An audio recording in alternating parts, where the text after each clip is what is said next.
তোমার ভিতরে এখনো অনেক টাইট। আমি একটু করলে আর পারব না। তোমার ভিতরে এত গরম কেন? আমার এটা তো পুড়ে যাবে। তোমার ভিতরে কি পানি ছেড়ে দিব? আমি জানতাম না যে আমার ভাইয়ের সাথে এমন সব কিছু করার সুযোগ পাব। আমার নাম প্রিয়াঙ্কা, আমার বয়স 9 বছর, এবং আমি এখন কলেজের প্রথম বর্ষে পড়ছি। আমার প্রিয় বিষয় হল রসায়ন। আমি রসায়ন এতটাই পছন্দ করি যে যখনই আমি কিছু নতুন শিখি তখন একটা অদ্ভুত উৎসাহ অনুভব করি। এই কারণেই আমি আমার ভবিষ্যৎকেও এই বিষয়ের সাথে যুক্ত করতে চাই। আমার পরিবারে আমার মা, আমার বড় ভাই অর্জুন এবং আমি থাকি। অর্জুন ভাইয়ের বয়স 2-1 বছর। তিনি আমার একই বিশ্ববিদ্যালয়ে পড়েন, যদিও আমরা দুজনেই রসায়নের ছাত্র নই। তার আগ্রহ ইঞ্জিনিয়ারিংয়ে। আমাদের বাড়িতে সকালের সময় সবসময় তাড়াহুড়ো ভরা থাকে। সকাল 9টায় আমাদের ক্লাস শুরু হয়, আর সময়মতো পৌঁছানোর জন্য আমাদের 8:30 এর মধ্যে বাড়ি থেকে বেরোতে হয়। আমার বাবা মা আমাদের সুবিধার জন্য কিছুদিন আগে একটা মোটরসাইকেল কিনেছিলেন। অর্জুন ভাই এটা চালান, আর আমি তার পিছনে বসে বিশ্ববিদ্যালয়ে যাই। অর্জুন ভাই আমার সৎ ভাই। এটা প্রথমবার শুনলে হয়তো একটু অদ্ভুত লাগতে পারে, কিন্তু এটা সত্যি। আমার বাবার মৃত্যুর পর আমার মা দ্বিতীয় বিয়ে করেছিলেন। তিনি অর্জুন ভাইয়ের বাবার সাথে বিয়ে করেছিলেন। এই বিয়ের পর আমাদের পরিবারে অনেক কিছু বদলে গেছে, কিন্তু আমি কখনোই অনুভব করিনি যে আমি অর্জুন ভাইয়ের সৎ বোন। বন্ধুরা, আমি জানতাম না যে আমার সৎ ভাইয়ের সাথে এমন সব কিছু করার সুযোগ পাব। সকাল 8টায় মা বাবা অফিসের জন্য বেরিয়ে যান। তারা চলে গেলে বাড়িতে শুধু আমি আর অর্জুন ভাই থাকি। আমাদের সম্পর্ক একটা অনন্য ধরনের। যদিও তিনি আমার সৎ ভাই, তিনি আমাকে কখনো তা অনুভব করতে দেননি। আমরা দুজন একই বিশ্ববিদ্যালয়ে পড়ি, আর এটাই আমাদের দৈনন্দিন জীবনকে আরও বিশেষ করে তোলে। আমাদের বাড়িতে একটাই কমন বাথরুম আছে, তাই সকালের সময়টাকে একটু সংগঠিত রাখতে হয়। সাধারণত আমি আগে স্নান করি আর প্রস্তুত হই, কারণ মেয়েদের প্রস্তুত হতে একটু বেশি সময় লাগতে পারে। আমি প্রস্তুত হয়ে গেলে অর্জুন ভাই বাথরুমে যান। প্রতিদিন সকালে এই ক্রম বিনা বাধায় চলে। প্রস্তুত হয়ে আমরা দুজন একসঙ্গে বিশ্ববিদ্যালয়ে যাই। যেহেতু মা বাবা অফিসে চলে যান, তাই বাড়িতে তালা লাগানোর দায়িত্ব আমাদের। বাড়ির মূল গেটের চাবি আমাদের দুজনের কাছে থাকে। আমাদের বিশ্ববিদ্যালয়ের যাত্রা প্রতিদিন নতুন আশা আর স্বপ্নে ভরা থাকে। ক্লাস সকাল 9টায় শুরু হয় এবং দুপুর 2:30 শেষ হয়। সারাদিনের পড়াশোনার পর যখন আমরা বাড়ি ফিরি তখন বিকেল 3টে বাজে। বাড়ি পৌঁছে তালা খুলেই আমরা দুজন নিজ নিজ কাজে লেগে যাই। অর্জুন ভাই কখনো বইয়ে ডুবে যান, আর আমি রসায়নের নোট লিখতে শুরু করি। বিকেল 5টার দিকে বাবা মা বাড়ি ফিরে আসেন। আমরা সবাই একসঙ্গে বসে চা খাই আর দিনের অভিজ্ঞতা ভাগ করে নিই। আমার জীবন এভাবেই শান্ত ও সংগঠিতভাবে চলছিল। কিন্তু একটা ঘটনা আমার জীবনকে পুরোপুরি বদলে দিল। এখন এটাকে দুর্ঘটনা বলুন বা ইচ্ছাকৃত, সেই সকালটাও সাধারণ মনে হচ্ছিল। আমাদের পরিবার, বাবা, মা, ভাই অর্জুন এবং আমি সবসময়ের মতো একসঙ্গে বসে নাস্তা করছিলাম। এই সময়টা আমার জন্য বিশেষ, কারণ ব্যস্ত দিনের শুরুটা পরিবারের সাথে একসঙ্গে করার আনন্দেই আলাদা। বাবা মা তাদের সরকারি চাকরির জন্য প্রস্তুত হচ্ছিলেন। সকাল 8টায় তাদের অফিস শুরু হয়, তাই নাস্তার পর তারা তাড়াতাড়ি বাড়ি থেকে বেরিয়ে যান। তারা চলে গেলে বাড়িতে শুধু আমি আর অর্জুন ভাই থাকি। আমাদের দৈনন্দিন রুটিনও সংগঠিত ছিল। আমাকে প্রস্তুত হয়ে বিশ্ববিদ্যালয়ে যেতে হতো, আর ভাইকেও। যেমনটা প্রতিদিন হয়, আমি আগে স্নান করতে বাথরুমে গেলাম। বাথরুমে ঢুকেই আমি দরজা ভেতর থেকে বন্ধ করে দিলাম। এই অভ্যাস আমাকে নিরাপত্তা আর আরাম দেয়। সেদিনও সবকিছু স্বাভাবিক ছিল। আমি আমার কাপড় খুলে পাশে রাখলাম আর শাওয়ার চালু করলাম। জলের ঠান্ডা ফোঁটা যখন শরীরে পড়ল, তখন মনে হলো যেন সব টেনশন ধুয়ে গেল। কিন্তু তখনই আমি বাথরুমের দরজার নিচে একটা ছায়া দেখলাম। ছায়াটা দেখে আমার মন একটু বিচলিত হল। আমি ভাবলাম, হয়তো এটা আমার ভ্রম। মাঝে মধ্যে আলোর কারণে এমন মনে হয়, আর আমি নিজেকে বোঝাই যে এমন কিছু নেই। কিন্তু এবার ছায়াটা স্থির ছিল না।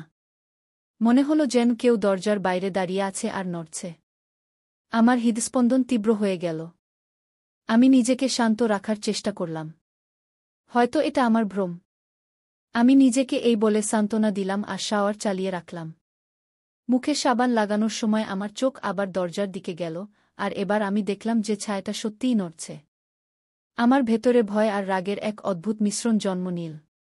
কেউ কি আমাকে দেখছে? কিন্তু বাড়িতে তো শুধু আমি আর অর্জুন ভাই আছি। এটা কি সম্ভব যে তিনি আমার সাথে এমন কিছু করছেন? এই ভাবনা আমাকে ভেতর থেকে কাঁপিয়ে দিল। আমি নিজেকে শান্ত করার চেষ্টা করলাম, ভেবে যে এটা হয়তো আলোর কারণে হচ্ছে। কিন্তু এই চিন্তা আমার মনকে পুরোপুরি সন্তুষ্ট করতে পারল না। আমি তাড়াতাড়ি স্নান শেষ করলাম আর বাইরে বেরিয়ে এলাম। বাইরে এসে আমি কাপড় পরে নিলাম, আর যেই আমার ওড়না তুললাম, দেখলাম দরজার নিচে ছায়াটা আবার নড়ল। এবার আমার সন্দেহ আরও গভীর হল। আমি সোজা আমার ঘরে গেলাম। আমার মন দ্বিধায় ছিল। এটা কি সব আমার ভ্রম ছিল, নাকি সত্যিই কেউ ছিল যে আমার গোপনীয়তার লঙ্ঘন করছিল? আমি অর্জুন ভাইদের সম্পর্কে এমন কখনো ভাবিনি। তিনি আমার কাছে সবসময় একজন বড় ভাইয়ের মতো ছিলেন, যিনি আমাকে নিরাপত্তা আর সাহায্য দিয়েছেন। কিন্তু সেই ছায়াটা আমার মনে সন্দেহের বীজ বপন করেছিল। এদিকে ভাই কিছুক্ষণ পর প্রস্তুত হয়ে আমাকে বিশ্ববিদ্যালয়ে নিয়ে যাওয়ার জন্য ডাকলেন। আমি আর আমার ভাই বাড়ির দরজা বন্ধ করে বিশ্ববিদ্যালয়ের জন্য বেরিয়ে গেলাম। সাধারণত প্রতিদিন আমি মোটরসাইকেলে আমার ভাইয়ের পিছনে বসি আর আমার ব্যাগটা তার আর আমার মাঝে রাখি। কিন্তু সেদিন আমি আমার ব্যাগ আমার পিছনে রেখেছিলাম। হয়তো সেদিন আমি একটা অন্য জগতে হারিয়ে গিয়েছিলাম। সেদিনের অনুভূতি এমন ছিল যে তা শব্দে প্রকাশ করা যায় না। পরের দিন সকাল থেকে আমি ভাবতে লাগলাম, কিভাবে নিশ্চিত হব যে আমার ভাই আমাকে বাথরুমের দরজা থেকে স্নান করতে দেখেছেন কিনা। অনেক ভেবে আমার একটা আইডিয়া এলো। আমার বাবা-মা অফিসে চলে যাওয়ার পর আমি আমার মোবাইল ক্যামেরায় ভিডিও রেকর্ডিং চালু করলাম এবং সেটা বাথরুমের বাইরে এমন জায়গা রাখলাম, যেখানে যদি কেউ আমাকে বাথরুমের দরজার বাইরে থেকে স্নান করতে দেখে, তবে তার রেকর্ডিং হয়ে যাবে। ক্যামেরাটা সেখানে রেখে আমি স্নান করতে বাথরুমে গেলাম এবং দরজা ভেতর থেকে বন্ধ করে দিলাম। দরজার দিকে তাকাতেই আমি আবার একটা ছায়া দেখলাম। ছায়াটা দেখেই আমি বুঝলাম যে যেই হোক, সে ক্যামেরায় ধরা পড়েছে। এটা ভাবতে ভাবতে আমি স্নান করছিলাম। স্নান শেষ করে যখন বাথরুম থেকে বেরিয়ে এলাম এবং আমার মোবাইল ফোনটা নিয়ে আমার ঘরে গেলাম, আমি ভিডিওটা চালু করলাম। দেখলাম, আমি যেই বাথরুমে ঢুকেছি আর দরজা বন্ধ করেছি তার কিছুক্ষণ পরে আমি যা দেখলাম তা বিশ্বাস করতে পারছিলাম না। আমি ভাবছিলাম, এটা কিভাবে সম্ভব? এরপর আমি আর আমার ভাই বিশ্ববিদ্যালয়ের জন্য বেরিয়ে পড়লাম। আমি মোটরসাইকেলের পিছনে বসে আমার ভাইকে জড়িয়ে ধরলাম এবং ভাবতে লাগলাম, কিভাবে ভাইকে আমার ভিডিওটা দেখাব। তখন ভাই বললেন, বাইক পড়ে যাবে কি? তুমি আমাকে এত জোরে ধরে রেখেছ কেন? আমি বললাম, জানি না কেন ভাই, আজ আমার কেমন যেন ভয় লাগছে। পুরো দিন পড়াশোনার পর আমি দুপুরে বাড়ি ফিরলাম। আমার মন সারাদিন এদিক ওদিক ঘুরছিল। আমি বুঝতে পারছিলাম না কিভাবে আমার ভাইকে সেই ভিডিওটা দেখাব। রাত 1:00টার দিকে আমি বিছানায় শুয়ে কাতরাচ্ছিলাম। ঘুম আমার চোখ থেকে কোষো দূরে ছিল। মনে একটা অদ্ভুত অস্থিরতা ছিল, যেন কিছু আমাকে ভেতর থেকে খেয়ে ফেলছে। আমি আমার ফোনটা হাতে নিলাম এবং সেই ভিডিওটা আবার খুললাম, যেটা আমি কিছুক্ষণ আগে রেকর্ড করেছিলাম। ভিডিওতে আমার সব আবেগ লুকিয়েছিল। এটা যেন আমার আত্মার একটা অংশ হয়ে গিয়েছিল। অনেক সাহস সঞ্চয় করে আমি সেই ভিডিওটা আমার ভাই অর্জুনের মোবাইলে পাঠিয়ে দিলাম। এই পদক্ষেপ আমাকে ভেতর থেকে একটু হালকা অনুভব করাল, কিন্তু সাথে ভয়ও ছিল। সে কি এটা দেখেছে? তার প্রতিক্রিয়া কি হবে? আমি বারবার ফোনের স্ক্রিনে চোখ বুলাচ্ছিলাম, দেখছিলাম ভিডিওটা কখন দেখা হবে। কিন্তু প্রায় 5 মিনিট পার হয়ে গেলেও ভিডিওটা দেখা হয়নি। এখন প্রশ্ন ছিল, অর্জুন কি ঘুমিয়ে পড়েছে নাকি সে জেনেবুঝে ভিডিওটা দেখছে না? সময় যেন থেমে গিয়েছিল। আমি অপেক্ষা করতে করতে 1 ঘন্টা পার হয়ে গেল, কিন্তু তবুও ভিডিও দেখার কোনো লক্ষণ ছিল না। আমার অস্থিরতা বাড়তে লাগল। রাতের সময় ছিল, সবাই ঘুমিয়ে পড়েছিল। তবুও আমি সেই ভিডিও আর অর্জুনের উত্তরের অপেক্ষায় ছিলাম। পরের দিন সকালে রবিবার ছিল। রবিবারে সবাই বাড়িতে থাকে, মা, বাবা, অর্জুন এবং আমি। আমরা সবাই একসঙ্গে নাস্তা করলাম। কিন্তু আমি অর্জুনের মুখে এমন কিছু দেখলাম না যে সে ভিডিওটা নিয়ে ভাবছে বা তার প্রতিক্রিয়া দিচ্ছে। আমার মনে হলো যে সে হয়তো এখনও ভিডিওটা দেখেনি। সকাল 1:00টার দিকে আমি আমার ঘরে একা বসেছিলাম। হঠাৎ আমার ফোন বেজে উঠল, দেখলাম অর্জুনের মেসেজ এসেছে। মেসেজটা খুলতেই আমার হৃদস্পন্দন তীব্র হয়ে গেল। তাতে লেখা ছিল, তুমি যে ভিডিওটা পাঠিয়েছ আমি দেখেছি। প্রথমে আমি বিশ্বাসই করতে পারিনি। আমি কিছুক্ষণ অপেক্ষা করলাম, কিন্তু সেই মেসেজের পর আর কিছু এলো না। এটা কি শুধু একটা সাধারণ প্রতিক্রিয়া ছিল নাকি আরও কিছু ছিল? দুপুর পর্যন্ত আমি অপেক্ষা করলাম, কিন্তু কোনো উত্তর পেলাম না। আমি বুঝতে পারছিলাম না অর্জুনের আচরণ কিভাবে বদলে গেছে। দুপুরে আমরা সবাই একসঙ্গে খাওয়া খেলাম, কিন্তু অর্জুন খুব চুপচাপ ছিল। সে কিছু না বলে খাওয়া শেষ করে তার ঘরে চলে গেল। আমি বুঝলাম যে সে কিছু বলতে চাইছে না। আমি ধীরে ধীরে বাবা-মাকে বললাম, ভাই, আমি একটু পরে তোমার ঘরে এসে কিছু বোঝাতে চাই। অর্জুন কিছু না বলে খাওয়া শেষ করে ঘরে চলে গেল। সবার খাওয়া শেষ হওয়ার পর আমি বাবা-মার সাথে টেবিল পরিষ্কার করলাম এবং তারপর সোজা অর্জুনের ঘরে গেলাম। যখন আমি তার ঘরে গেলাম, দেখলাম সে জানালার কাছে দাঁড়িয়ে আছে, যেন কিছু ভাবার চেষ্টা করছে। আমি ধীরে ধীরে দরজা বন্ধ করলাম এবং তার কাছে গেলাম। ভাই, আমি বললাম, তুমি যে ভিডিওটা পাঠিয়েছিলে, তুমি কি সেটা দেখেছ? সে আমার দিকে তাকালো, তার চোখে অশ্রু ছিল। সে চুপ ছিল, যেন কিছু বলতে চায় কিন্তু বলতে পারছে না। তার কণ্ঠে একটা নীরবতা ছিল যা তার মনের অস্থিরতাকে প্রকাশ করছিল। দুঃখিত, সে ধীরে বলল, এটা দেখে আমার খুব খারাপ লেগেছে। কিন্তু আমি তাকে জড়িয়ে ধরলাম। ভাই, আমি ধীরে বললাম, এই বয়সে এমন ভুল হয়ে যায়। কোনো ব্যাপার না। তাছাড়া আমরা তো সৎ ভাইবোন। আমার কথা শুনে সে অবাক হয়ে আমার দিকে তাকালো এবং বলল, কিন্তু আমরা তো ভাইবোনই, তাই না? আমাদের এটা ভুলে যাওয়া উচিত নয়। আমাদের নিজেদের মর্যাদায় থাকা উচিত। তখন আমি তাকে খোঁচা দিয়ে বললাম, ওহো, এখন মর্যাদার কথা মনে পড়ছে? তখন মনে পড়েনি যখন তুমি আমাকে স্নান করতে দেখছিলে? তখন তোমার মর্যাদা কোথায় গিয়েছিল? তারপর আমি বললাম, এ নিয়ে চিন্তা করো না, ভাই। তুমি সবসময় আমার বড় ভাই থাকবে, আর আমি সবসময় তোমার ছোট বোন থাকব। তারপর আমি একটা চোখ টিপে বললাম, ভাই, একবার চেষ্টা করলে কিছু যায় আসে না। আমি কাল সন্ধ্যায় তোমার অপেক্ষা করব। এটা বলে আমি হাসতে হাসতে তার ঘর থেকে বেরিয়ে এলাম, আর সে অবাক হয়ে আমার দিকে তাকিয়ে রইল। সেই রাতে খাবার খাওয়ার সময় আমার বাবা-মার সামনে আমার ভাই বললেন, কাল বিশ্ববিদ্যালয়ে কোনো খেলার আয়োজন হচ্ছে, তাই আমি কাল বিশ্ববিদ্যালয়ে যাব না। তখন আমার মা বললেন, তাহলে প্রিয়াঙ্কারও যাওয়ার দরকার নেই। বাবা বললেন, অর্জুন, তোমার কি কোনো খেলায় আগ্রহ নেই? অর্জুন ভাই বললেন, জি বাবা, আমার ব্যাডমিন্টনে আগ্রহ আছে, কিন্তু সেখানে ব্যাডমিন্টনের আয়োজন হচ্ছে না। কিছু প্লেয়ার আছে যারা ছোট ছোট স্কুল থেকে এসে বিশ্ববিদ্যালয়ে তাদের প্র্যাকটিসের জন্য এসেছে। তখন বাবা বললেন, ঠিক আছে, তাহলে কাল তোমরা দুজনই বাড়িতে থাকো। আমি অর্জুন ভাইয়ের দিকে তাকালাম এবং হালকা হাসি দিলাম। পরের দিন আমার বাবা-মা অফিসে চলে যাওয়ার পর আমি অর্জুন ভাইয়ের ঘরে গেলাম এবং তাকে বিছানায় শুয়ে থাকতে দেখলাম। আমি বললাম, ভাই, তুমি আজ ক্লাসে না গিয়ে সারাদিন বাড়িতে থাকার প্ল্যান কেন করলে? সারাদিন আমার সাথে কি করবে? তুমি কি কোনো প্ল্যান করছো? তখন অর্জুন ভাই বললেন, কাল তুমি বলেছিলে না যে একবার চেষ্টা করলে কিছু যায় আসে না? ভুলে গেছ? তাই আমি বাড়িতে থাকতে চেয়েছিলাম। তখন আমি হেসে আমার ভাইকে বললাম, বাহ ভাই, তুমি তো বেশ স্মার্ট। কাল তো মগরমাছের অশ্রু ফেলে মর্যাদার বড় বড় কথা বলছিলে। এটা বলে আমি তাকে খোঁচাতে লাগলাম। তখন সে দৌড়ে আমার পিছনে এলো এবং আমাকে ধরে ফেল। বলল, তুমি ঠিকই বলেছিলে প্রিয়াঙ্কা। তাছাড়া আমরা তো সৎ ভাইবোন। একবার চেষ্টা করলে কিছু যায় আসে না। এটা বলে ভাই আমাকে ধরে তার বেডরুমে নিয়ে গেলেন এবং তারপর সব মর্যাদা ভুলে গেলেন। আমি একটু অস্বস্তিতে পড়ে গেলাম। আমি হাসতে হাসতে পরিবেশ হালকা করার চেষ্টা করলাম, কিন্তু অর্জুনের চোখে যে গভীরতা ছিল তা আমাকে অন্য কোথাও টেনে নিয়ে যাচ্ছিল। তার কথা, তার দৃষ্টি, সবকিছু আলাদা ছিল। আমার হৃদস্পন্দন বেড়ে গেল। এটা কি শুধু বন্ধুত্ব ছিল নাকি আরও কিছু? আমি বুঝতে পারছিলাম না। অর্জুন আমার কাছে এসে বলল, প্রিয়াঙ্কা, যদি বন্ধুত্ব এতটাই গভীর হয় যে তা মর্যাদাকেও ভালোবাসায় পরিণত করে, তাতে কি ভুল? তার কথায় যে সত্যতা ছিল তা আমাকে ভেতর থেকে ছুঁয়ে গেল। আমার মন দ্বিধায় ছিল।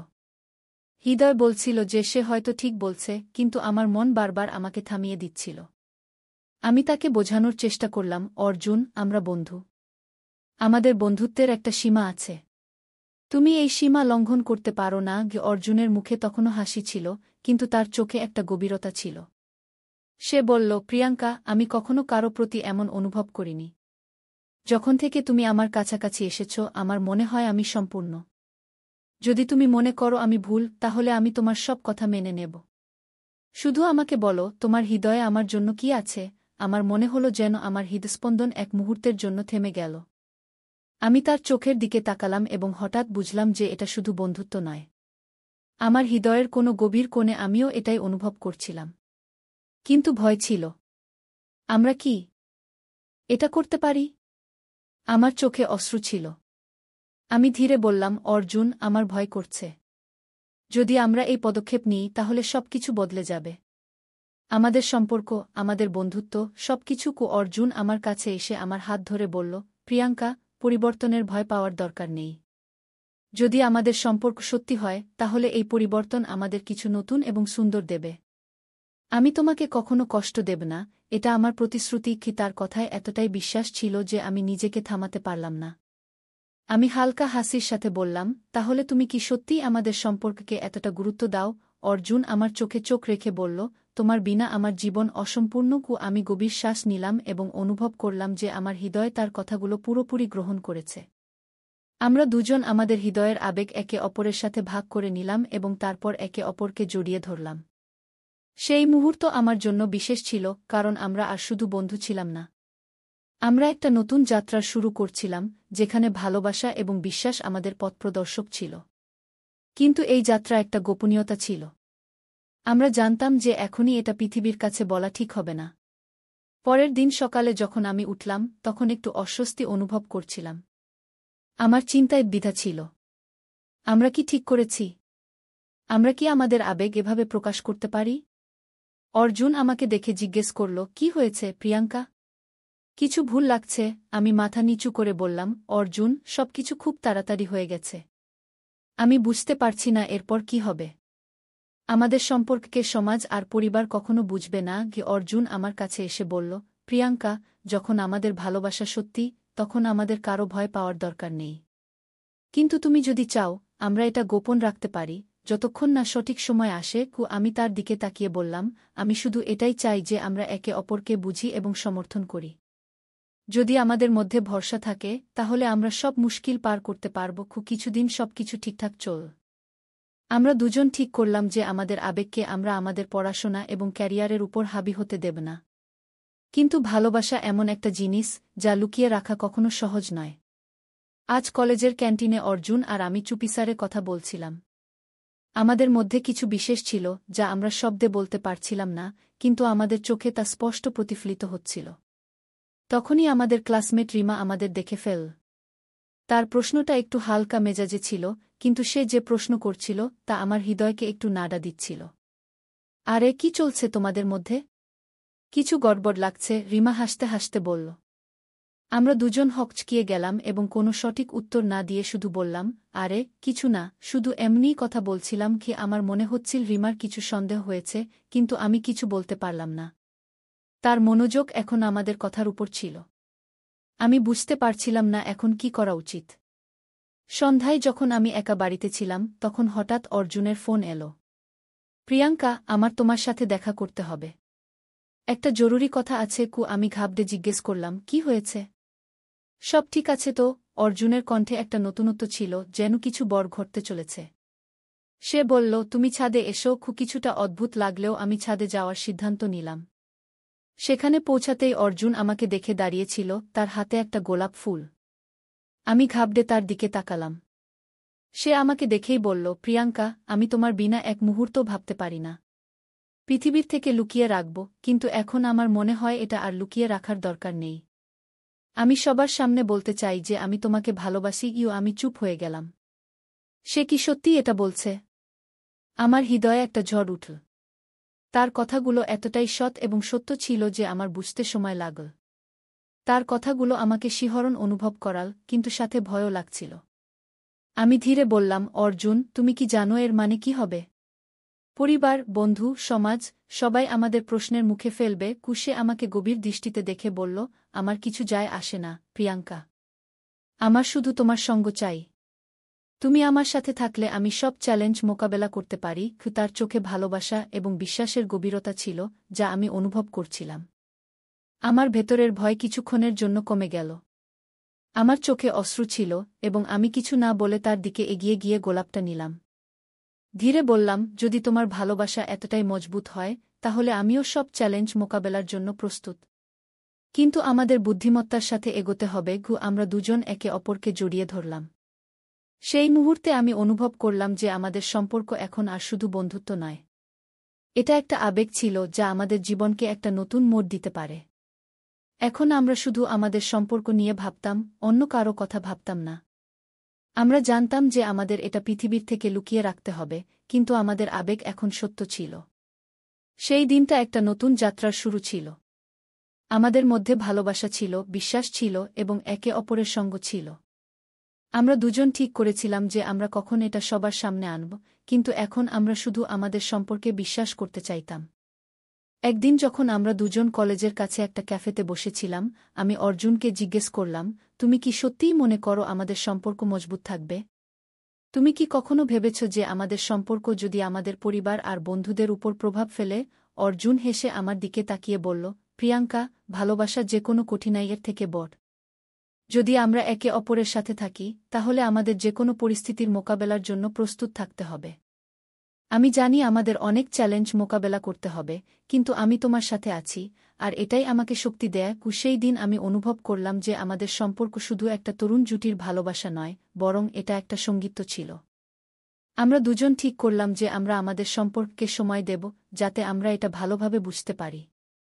আমাদের দুজনের জন্য এটা গুরুত্বপূর্ণ ছিল যে আমরা আমাদের সম্পর্ককে শুধু আবেগ দিয়ে নয়, দায়িত্ব এবং বোঝাপড়া দিয়েও নির্ধারণ করব। কলেজের সময় আমরা দুজন অনেক কিছু শিখলাম।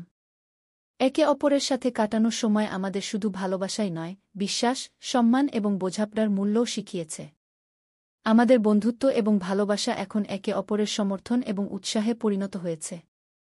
আমরা জানতাম যে পৃথিবী যেভাবেই দেখুক, আমাদের মধ্যে এই সম্পর্কটাই সবচেয়ে বিশেষ ছিল এবং এটাই আমাদের জন্য সবচেয়ে গুরুত্বপূর্ণ ছিল।